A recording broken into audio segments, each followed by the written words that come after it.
गहरी आस्था रखने वाली थी। सती ने अपने मन और दिल से भगवान शिव को अपना पति चुना। वह योगी जो पहाड़ों और श्मशानों में रहते थे, शरीर पर भस्म लगाते थे, जटाएं बांधे रहते थे और अपने गणों के साथ घूमते थे। दक्ष को यह रिश्ता पसंद नहीं था। उनके लिए शिव एक सन्यासी थे जो उनकी बेटी के लायक नहीं थे। अपने अहंकार में जब दक्ष ने एक बड़ा यज्ञ रखा तो उन्होंने सब देवताओं को बुलाया, पर अपनी बेटी और दामाद को नहीं। सती को जब यज्ञ की सूचना मिली तो शिव ने कहा, बिना बुलाए जाने पर अपमान होता है। लेकिन सती ने कहा, बेटी को पिता के घर जाने के लिए निमंत्रण की जरूरत नहीं होती, और अकेली ही चली गईं। यज्ञ स्थल पर माँ ने उन्हें गले लगाया, लेकिन दक्ष का चेहरा सख्त था। सबके सामने उन्होंने शिव का मजाक उड़ाया, उनके कपड़ों, रहने की जगह और साथियों का।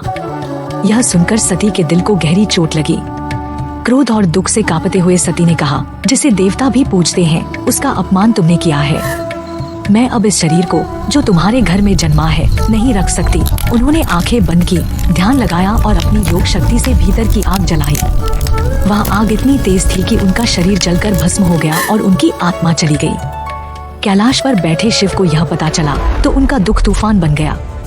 उन्होंने अपनी जटाओं से एक केश तोड़कर धरती पर फेंका। वहां से वीरभद्र और भद्रकाली प्रकट हुए और गणों की सेना के साथ यज्ञ स्थल पर पहुंच गए। वहां भयानक विध्वंस हुआ। अग्नि बुझा दी गई, आसमान अंधेरा हो गया, देवता भाग गए। वीरभद्र ने दक्ष का सिर काटकर यज्ञ की आग में डाल दिया। लेकिन गुस्सा हमेशा नहीं रहता। देवताओं ने शिव से हाथ जोड़कर कहा, महादेव, आपने न्याय कर दिया, अब संसार में शांति लौटाइए। शिव का क्रोध शांत हुआ। उन्होंने दक्ष के शरीर के पास जाकर कहा, अहंकार ने तुम्हें अंधा कर दिया, लेकिन सती के कारण मैं तुम्हें जीवन देता हूँ। उन्होंने यज्ञ में रखे बकरे का सिर दक्ष के शरीर पर लगा दिया। दक्ष जीवित हो गए, पर बकरे का सिर उनकी गलती की याद बन गया।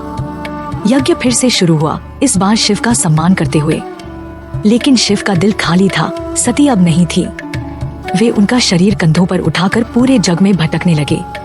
उनका दुख इतना गहरा था कि सृष्टि डगमगाने लगी।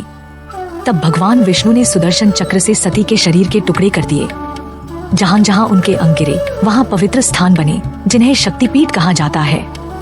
आज भी वहाँ देवी के मंदिर हैं। शिव शरीर से तो अलग हो गए, लेकिन सती के प्रेम से नहीं। वे हिमालय में ध्यान में बैठ गए, जब तक सती फिर पार्वती बनकर जन्मी और उनसे मिलने न आ गई।